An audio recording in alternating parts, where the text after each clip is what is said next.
Alright guys, today we're going to talk about one of the most loved by me and hated topics in all of mathematics, and that topic is fractions.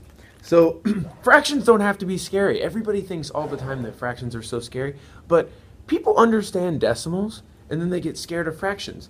They're the same thing, guys. They're not, it's just a different way to write something that is the same. So in order to look at fractions, we've used in the class a little bit these rods that are called Cuisenaire rods. So we're going to look at a couple of those and we're going to talk about how they represent some different fractions. So for the first one, I'm going to say that this orange rod here is my whole. That means one whole. Just like we talked about when we were looking at decimals, one whole can just be written like this. So I'm saying that this orange rod is equal to that one whole. Now, when we were talking about decimals, we were talking about a tenths, a hundredths, a thousandths place. Everything was based around 10. When we talk about fractions, it doesn't have to be quite that way. There's a little more flexibility. For instance, if I looked at this yellow piece in comparison to this orange piece, you could quickly see that it takes up half of the space. It would take two of these yellow pieces to make one of these orange pieces, and I could see that just by putting two together. By saying that, I know that this yellow piece is exactly one half of this orange piece. Now, the way we would write that out would be like this. We would say 1 on the top, and we would say 2 on the bottom. Now, we call this 1 in the top, we call that the numerator, and we call this number in the bottom the denominator. Now, the denominator has a big important part. The denominator tells us how many of those pieces does it take to make a whole. So it basically tells us how big those pieces are. So in this case, it takes two of these yellow pieces to make a whole, and we only have one of them. Now, if we had two of those yellow pieces, that would be the same as one whole, as we could show here. This would be one half, and if we had two out of two of those pieces, that would be one whole. Okay, let's look at a different one. If I were again looking at this orange piece and saying this orange piece was my whole, but instead of looking at the yellow piece, I looked at this red piece. Now, let me put these on here. Notice that we can fit more than two this time. 1, 2, 3, 4, 5. Notice we can fit 5 of these red pieces onto one of these orange pieces. That means that one of these red pieces is equal to the fraction 1/5 because it takes 5 of them to make the whole orange piece. So the way we would write that is 1/5 with the 1 as my numerator and the 5 as my denominator. Again, that means that it takes 5 of these red pieces to make a whole. If we only have one of them, then we only have 1/5. If we had two of them, we'd have 2/5. We would need 5 of these pieces to make the whole orange piece.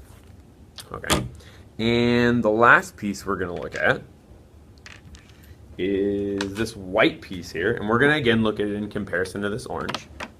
And this time, notice the piece is really small. A lot of times when we see a small piece, our first reaction is that's going to have a big number, a small number in the denominator when we see a small piece, but it's kind of backwards to what you would think, and we'll talk about that in a second.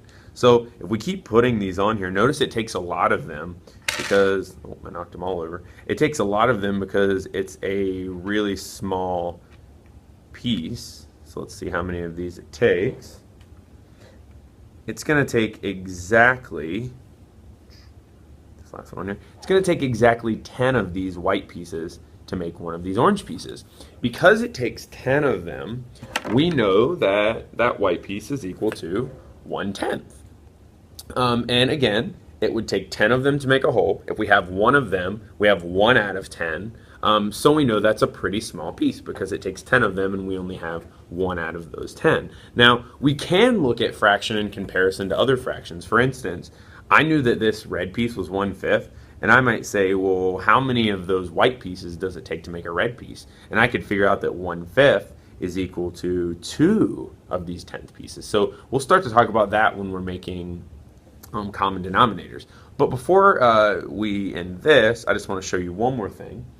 We could actually change the size of the hole. Let's say, for instance, the hole wasn't the orange anymore. Let's say that we called this purple piece 1 hole. If that purple piece is 1 hole, notice since it's a smaller piece, the value of this piece could change. Instead of taking 10 of these pieces to make a hole this time, it's only going to take 4 to make a hole this time, which would mean that compared to this purple piece, this white piece would be equal to 1/4 because it only takes 4 of them to make a hole. So we're going to look at this one more way. We're going to look at it at these circles behind me, and we're going to talk about how we can start to think about fractions when we're looking at it. So one more way we're going to look at fractions is with these fraction circles here behind me, because we can make a couple conclusions about fractions just by looking at these fraction circles. So I want to start out just showing you that this large circle here is equal to 1 whole circle.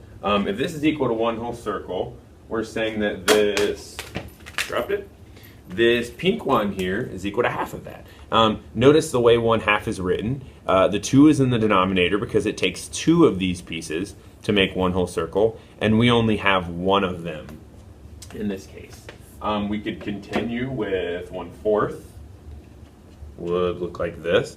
Notice again, 1/4 is written like this. It would take 4 of these pieces to make a whole circle, and we only have 1 of them in this case.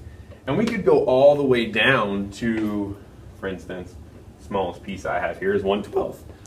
Notice 1/12 is a much smaller piece because the denominator tells us that it would take 12 of these to make 1 whole, and we only have 1 of them here. So if I had, for instance, 6 of these pieces, that would be exactly 1/2. But in this case, I only have 1 of these pieces, so that's pretty small. So keep in mind, like I just said, there's different ways we can make 1/2. We could say 1/2 is just 1 of these pieces. We could say 1/2 is 2 of these 4th pieces, and if we put them on there, you'll notice that 2 of these 4th pieces looks like this, and it would be the exact same as 1/2. Now, if we think about why that makes sense, think half of 4 is 2. So 2 of these 4th pieces would be the same as half. If we wanted to make, let me show you one more way to make half. We could say, if we're looking at these 6th pieces, it would take 1, 2, and 3 of these 6th pieces would make exactly half. And that's true because if we think again, half of 6 is 3. So that would be why that would be exactly half.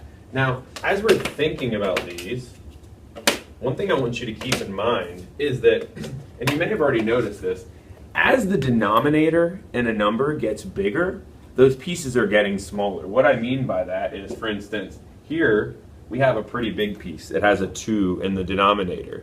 As that denominator gets bigger, though, it means we're splitting it up into more pieces, and the pieces are getting smaller. Let me show you that in comparison to 1/10.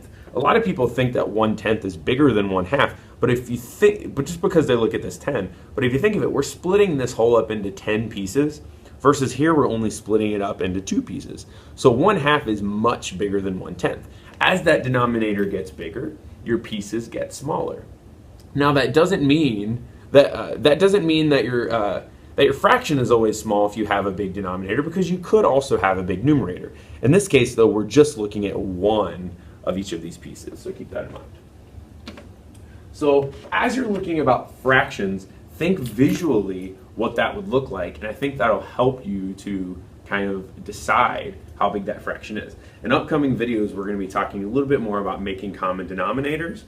We're going to be talking about how we could change a fraction into a decimal, and we're going to look at how these numbers look on a number line. So I'll be looking forward to those videos, and hopefully this one will help you out a little bit with fractions.